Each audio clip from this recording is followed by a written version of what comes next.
Welcome back to Young NFL Analysts, and today we'll be talking about the Indianapolis Colts. The Indianapolis Colts season ended last year. It ended in a regular season game against the Jacksonville Jaguars, in which Carson Wentz was a starting quarterback, and a lot of people will blame that loss on Carson Wentz. I believe that includes the Indianapolis Colts, Frank Reich, and that is the reason they decided to move in a new direction. They decided to trade Carson Wentz to the Washington Commanders, and now brought in Matt Ryan from the Atlanta Falcons. Matt Ryan, who's coming from Atlanta, is going to see a lot of new things. One, his new receiving core, Michael Pittman, Alex Pierce, and Mo Alley Cox, his tight end now. Where before, throughout his Atlanta Falcons tenures, he had great receivers and tight ends.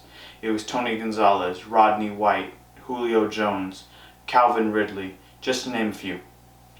Now, he also didn't really have a great backfield, but he now does with Jonathan Taylor, who had 1,811 yards last year, 18 touchdowns, back-to-back 1,000-yard seasons since coming into the league. He led the league in rushing. He had 332 carries on 5.5 yards per carry and 360 receiving yards as well. Now looking at Matt Ryan's backfield, they had 393 total carries, 3.7 yards per carry as a team, and 1,451 rushing yards as a team and 11 touchdowns. Jonathan Taylor beat them in those statistics by himself, except for the carries, which he was close to.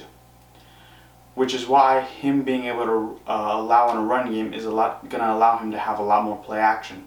Where last year his top receiver was Russell Gage, now that'll be replaced with Michael Pittman. Although his top receiver in total was Kyle Pitts, the former number 4 overall pick out of Florida. Now looking at back to Indianapolis, I think that's one of the reasons that a guy like Julio Jones or T.Y. Hilton, or even both, would be great additions to this football team. Allowing you to have a guy like Michael Pierce and Michael Pittman alongside of a guy like Julio Jones and T.Y. Hilton, where T.Y. can be even the number 4 if you believe in Alex Pierce enough, where Julio Jones now becomes a security blanket for Matt Ryan and allows you to just move the ball down the field. And Matt Ryan, even if he's not 100% comfortable in the offense by the time the season rolls around, he does have a guy he can trust in tight situations. Now looking at their running back crew. You have Jonathan Taylor and one of the highest paid running backs in the league, Nyheim Hines. He is the 12th running back, highest paid running back at $6.2 million a year on a 3-year, $18.6 million deal with 12 of it fully guaranteed. Now looking at that deal, it doesn't sound too bad, meaning that a guy gets paid $6.2 million. But when you look at the numbers of the running backs group of the guys above him and slightly below him, it does seem that it is an overpay for a guy like Nyheim Hines, who is a backup running back. Right above him, you have Saquon Barkley, Leonard Fournette, and James Conner. 3 guys who have had pretty good seasons in their career, although injuries have hurt them, and that is why their contracts are lower. But even right above them, you do have Aaron Jones, Joe Mixon, Nick Chubb, Derrick Henry, Dalvin Cook. Those are guys who are much better than Nyheim Hines. And right below him, you even have a guy in Austin Eckler, who is just another guy who you would say is one of the top backs in the league at his ability to catch and run. Nyheim Hines is a very good pass catcher, but his ability to run through the tackles hasn't been the strongest of suits. He's never hit 1,000 yards, and most likely in his career won't, because he does have a guy in Jonathan Taylor in front of him. Now looking at the starting O-line for the Colts, they have a few question marks. Obviously, Quentin Nelson will be the left guard, Ryan Kelly will be the center, and at right tackle, Braden Smith will be the right tackle.